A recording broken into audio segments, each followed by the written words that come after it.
Muchas veces me preguntan sobre la estación San Juan Amarillo. ¿Dónde queda? ¿Cómo era? ¿Qué función cumplía la estación? ¿Cómo está actualmente? ¿Si de algún modo se puede llegar? La verdad es que es interesante ir y ver dónde vivían estos ferroviarios, qué hacían, cuáles eran las condiciones climáticas y por qué a San Juan Amarillo la abandonaron. Estando en la estación uno se puede imaginar cómo era la vida en este lugar. La idea de este video es llevarlos a recorrer la historia y la actualidad de San Juan Amarillo.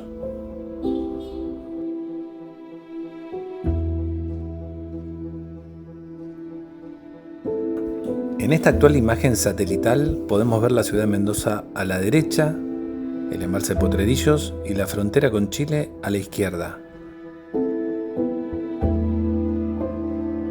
Ahora estamos pasando a este mapa donde pueden verse las estaciones. Acá está San Juan Amarillo, a 133 kilómetros de Mendoza capital. La estación está ubicada del otro lado de la ruta nacional número 7. Hoy día es posible verla frenando en el kilómetro 1192 de la ruta nacional número 7.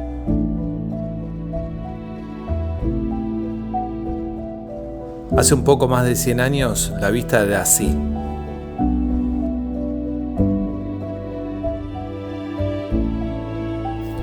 San Juan Amarillo se encontraba a 11 kilómetros de la estación Punta de Vacas y a 12 kilómetros de la estación Río Blanco.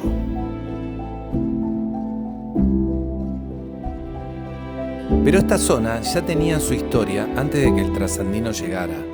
El general Las Heras ya había estado por allí armando un caserío previo al cruce de los Andes. La construcción del trazado del ferrocarril trasandino se fue haciendo por etapas, trabajando en varios sectores de esas etapas a la vez, para luego interconectarlos. Sabemos que el tramo de Uspallata a Río Blanco se inauguró en 1892 y el tramo de Río Blanco a Punta de Vacas en 1893.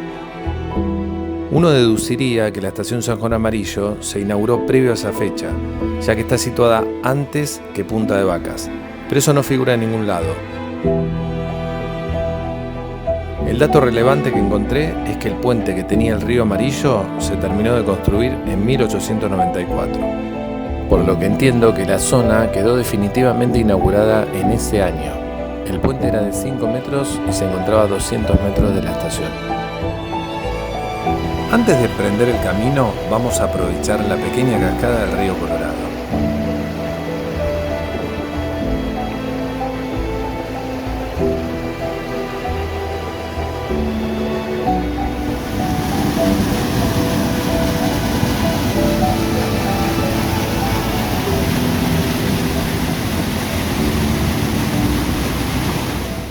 Luego empezamos a caminar hacia San Juan Amarillo. Si saliéramos hace 130 años, el paisaje era así. Más allá del blanco y negro de la fotografía, poco ha cambiado.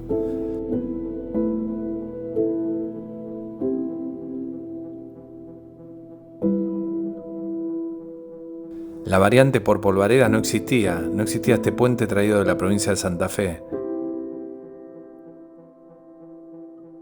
El trasandino corría por la derecha, cruzando el puente de 3 arcos de piedra.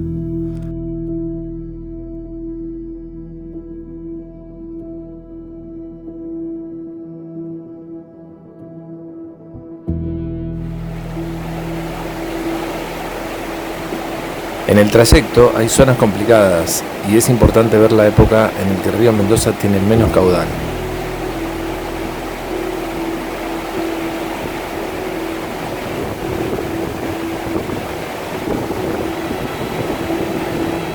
También hay que entender esta fotografía. Un tren podía circular por este lugar, tan cerca del río y sus aumentos de caudales, tan cerca de la montaña y sus rodados. Obviamente este trazado original tenía grandes costos de mantenimiento.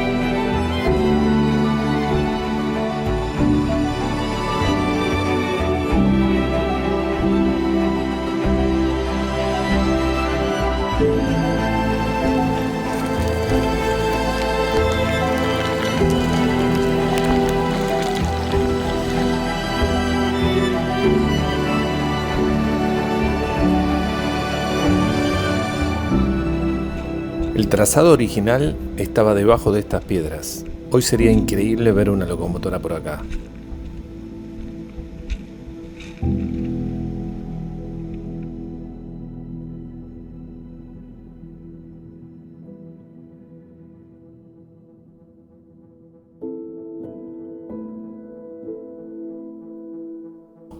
Y luego de caminar un rato, llegamos a Zanjón Amarillo. Me pregunto, ¿acá era lógico establecer una estación de ferrocarril?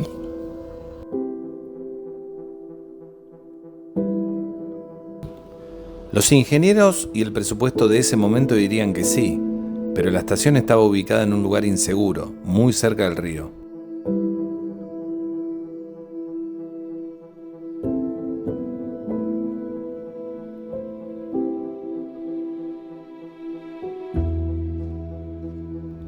El paso del tiempo demostraría que Zanjón Amarillo era un lugar inadecuado para una estación de ferrocarril. En cuanto a la conexión con el otro lado del río Mendoza, pude ver en un plano que existía un puente. También encontré una foto de ese puente.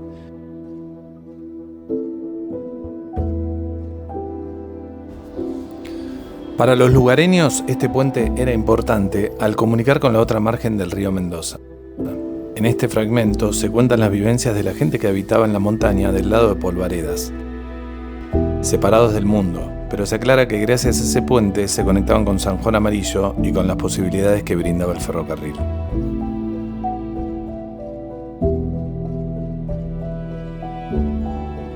En su funcionamiento habitual, el trasandino empleaba locomotoras de tracción para el tramo desde Mendoza hasta Zanjón Amarillo,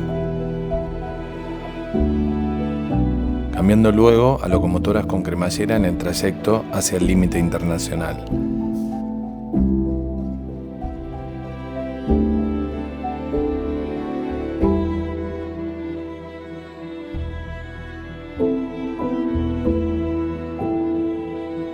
En ocasiones, los trenes se veían impulsados por 2 o incluso 3 locomotoras, para vencer las pronunciadas pendientes.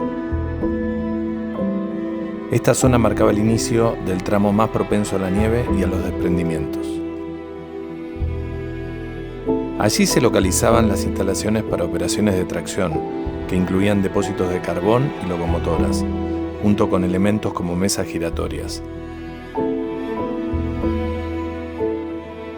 También se encontraban los equipos destinados a despejar las vías en situaciones de nevadas, como las máquinas barrenieves, el tren arado y las cuadrillas encargadas del mantenimiento. Este video de 1927 es uno de los pocos registros fílmicos que se conocen.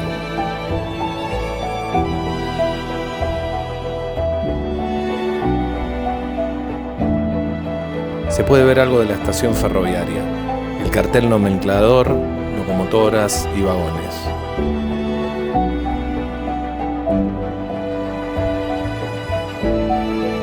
También el rotario, cuyos restos hoy descansan en Cruz del Eje.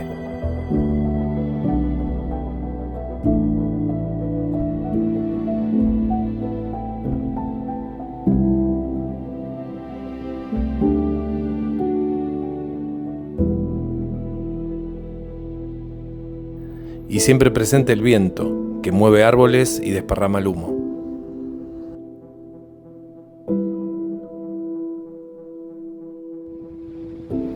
Aquí está Zanjón Amarillo hoy. Esta es su desolada actualidad. Si bien pocas cosas quedan en pie, se nota que la estación llegó a crecer mucho. Es más, pienso que la geografía del lugar limitó ese crecimiento. Los árboles que daban sombra a la estación aún perduran, haciendo un tremendo esfuerzo para vencer al clima árido y seco en verano y húmedo y frío en invierno.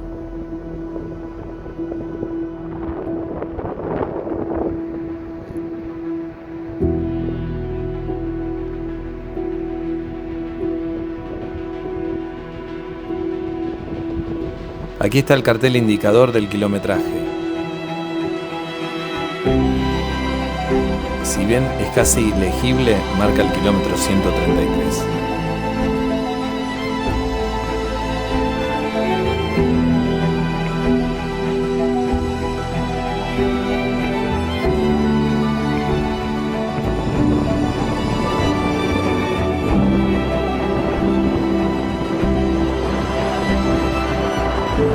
Aún se encuentra el horno de barro. Seguramente era usado en forma frecuente. Debe haber sido un sitio donde muchos ferroviarios se juntaban a compartir un rato.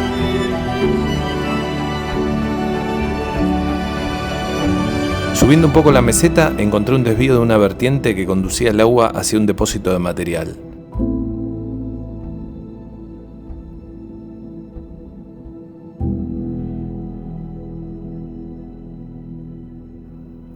Desde el satélite, el depósito es visible.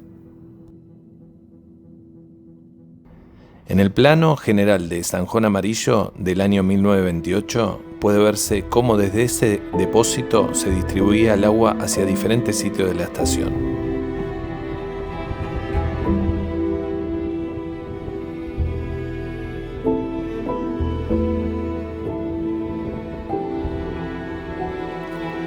Para este lado salían los trenes con destino a Río Blanco, la siguiente estación para el lado de Mendoza. Increíblemente, por 6 kilómetros el trazado iba a pocos metros de altura del nivel del río. Los deslaves y las interrupciones de la vía eran frecuentes. Luego de esos 6 kilómetros, el trazado subía a la meseta y quedaba protegido del río Mendoza. Durante años estuve buscando el cementerio. En un lugar como Zanjón Amarillo, habitualmente las tumbas se encontraban cerca de la estación. Pero nada encontré por ningún lado.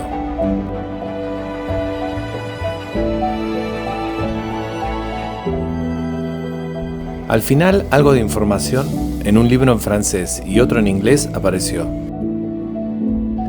El relato siguiente forma parte de un resumen de lo que encontré en esos libros y creo que transmite lo que sentían los viajeros que pasaban por Zanjón Amarillo. Estas estaciones en el camino, de las cuales hay muchas en el trazado, son prácticamente las únicas señales de lugares habitados. Pensé que nunca había visto algo más cargado de melancolía que la pequeña parcela de tumbas al lado de la estación Zanjón Amarillo. Docenas de cruces de madera diminutas y coronas marchitas decoraban este cementerio solitario. Supongo que la mayoría de quienes descansaban su sueño eterno junto a esta pequeña y solitaria estación de ferrocarril habían trabajado en la construcción de la vía férrea. En base a todo lo que leí al respecto, pienso que el cementerio se encontraba saliendo de la estación hacia Punta de Vacas. Y toda esa zona fue barrida por el aluvión de 1934. Ahora les paso algunas comparativas para contrastar las distintas épocas.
De todos mis viajes al kilómetro 133, he fotografiado algunos objetos y también otras cosas.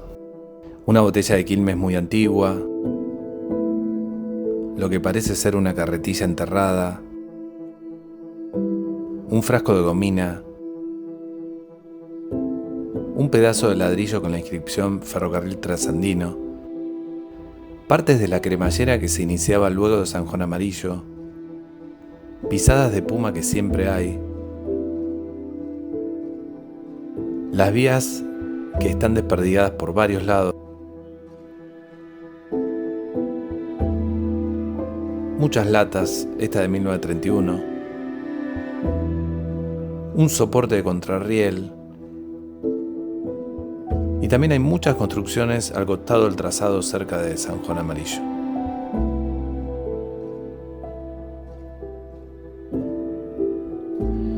En la estación San Juan Amarillo, la serenidad imperaba durante la mayor parte del día. La vida apacible de Cristina Vargas, entre sus gallinas y animales en el fondo de su casa, se asemejaba a la rutina de otras mujeres de la estación. Hija de un español que llegó para trabajar en el Trasandino, quizás nunca imaginó que parte de su vida transcurriría en ese páramo. No obstante, un acontecimiento catastrófico estaba a punto de irrumpir en sus vidas para poner fin a esa tranquilidad: el aluvión de 1934.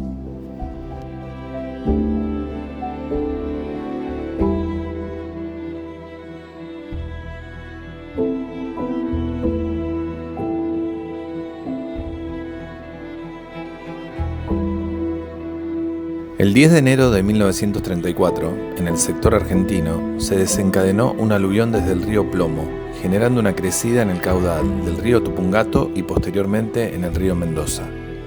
Esto destruyó parte de las instalaciones del ferrocarril trasandino argentino, desde Punta de Vacas hacia Mendoza. En las secciones más encajonadas del valle, el agua alcanzó alturas de hasta 20 metros, resultando en daños significativos que interrumpieron el tráfico ferroviario. Este evento catastrófico provocaría la destrucción de las vías en varios sectores de la línea, aislando por completo a San Juan Amarillo. Sus habitantes experimentarían las consecuencias, tanto en el ámbito personal como laboral. Después de ver la estación destruida y enfrentarse a la falta de víveres y al aislamiento, las familias fueron trasladadas a la estación Mendoza, donde ante la escasez de viviendas se ubicaron en vagones de carga. 500 toneladas de carbón, que antes estaban almacenadas en la entrada occidental de la estación, fueron arrastradas por el aluvión. Hoy solo queda una mancha negra donde solían encontrarse. El lado argentino quedó inutilizado y el ferrocarril trasandino chileno recibió autorización para circular hasta Punta de Vacas, donde se realizaba la combinación con ómnibus que partían desde Mendoza. No fue sino hasta 1940 que el Estado asumió la responsabilidad del ferrocarril trasandino y comenzó su reconstrucción. No obstante, el trazado entre los kilómetros 117 y 137 fue modificado de manera definitiva, lo que resultó en la desactivación de las estaciones de Río Blanco y San Juan Amarillo. Se creó la variante por Polvaredas, inaugurada en 1944, que se estableció como ruta definitiva. A pesar de que Río Blanco no fue afectada por el aluvión, dado que se encuentra muy arriba con respecto al nivel del río Mendoza, San Juan Amarillo sí sufrió daños y sus habitantes ya no deseaban permanecer en la estación. Después de rescatar a sus 180 habitantes, incluyendo 100 niños y 80 adultos, y de trasladar el material rodante atrapado, así como de retirar todo lo útil de las estaciones, incluso las vías que no fueron arrastradas por el aluvión, ambas estaciones fueron abandonadas.